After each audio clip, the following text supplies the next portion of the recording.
Hey everyone, welcome back to Drill Coding. This is part 6 of our top 10 Java interview question series. We are covering 10 advanced and underrated concepts here like Singleton, Externalizable, EnumMap and many more. So let's begin. First question is, what is a singleton class in Java? A singleton class ensures that only one object instance exists for the entire application, and it's commonly used for logging, configuration or database connections in places where having multiple objects could cause inconsistency. Let's see how we implement it. Here we create public static variable instance to hold the single object, and the constructor here is marked as private so no one outside can instantiate it. Then we have this get instance method which is public and static. Here it checks if the instance is null, then it will create a new one, otherwise it returns the existing one. So it ensures only one object ever exists. Let's see next question. Can we overload a static method in Java? And the answer is yes. In Java, static methods can be overloaded, which means you can create multiple static methods with the same name but different parameter. Let me show you a quick example. So we have a class static overload. It contains two methods, both have same name, greet. So here first greet method takes no argument and print a simple hello, and the second greet method takes a string and print hello plus this name here. Both have the same name here but their parameters are different, so this is a valid overloading. And also remember, static methods can't be overridden but they can be overloaded. Moving forward to the next question, what is the externalizable interface in Java? Externalizable is an advanced form of serialization that gives you complete control over what and how data gets serialized or deserialized. Here's how it works. So this student class implements externalizable interface instead of serializable, and we must provide a no-arg constructor here which is required during deserialization. And in write external method we decide exactly what gets returned. Here's name and age. And in read external method we read the same values back in the correct order. So it's powerful when you want to skip some fields or optimize serialization for performance. Let's see next question.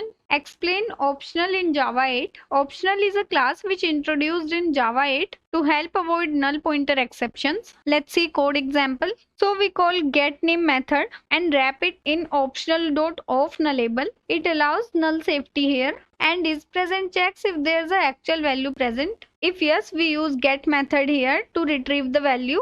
Otherwise this else block will execute. So it's a great way to make your code more readable and robust. What is the diamond problem in Java? The diamond problem occurs in multiple inheritance when a class inherits from two interfaces that have the same default method. And Java doesn't allow ambiguity, so you have to resolve it manually. Here's an example. Both interfaces A and B defines a default method show, and class C implements both interfaces. When we override show method in class C, we must decide which one to call. So here we call a.super.show method. This is how Java avoids diamond confusion. Sixth question is, how does Java handle memory leaks? Can it happen?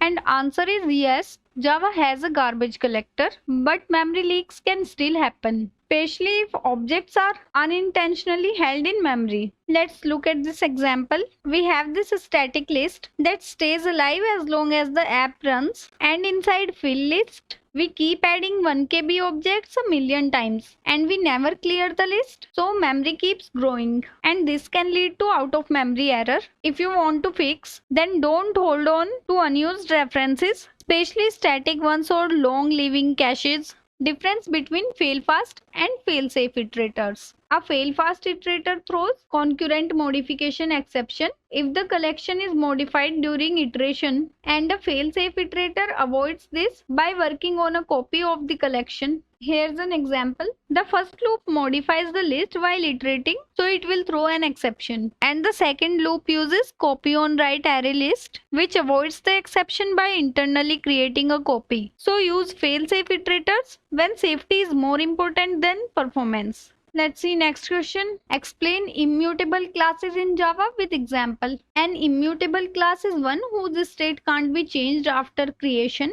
and no setter methods, only getter methods provided. Let's see code example. So class is marked as final here, which means it can't be extended, and fields name and age are private and final, and constructor sets them once, and there's only getters, no setters is present, so value can't be changed. And immutability helps in writing thread safe and predictable code. This is all about immutable classes. Let's see next question. What is a marker interface in Java? A marker interface has no methods but acts like a tag to signal the JVM or libraries that the class has a certain property. Here's an example. So serializable is a marker interface. By implementing it, we are telling the JVM that this object can be serialized and no methods are required. The presence of interface is enough. So Java has a few such interfaces like clonable, remote and serializable. And last question is, what is EnumSet and EnumMap in Java?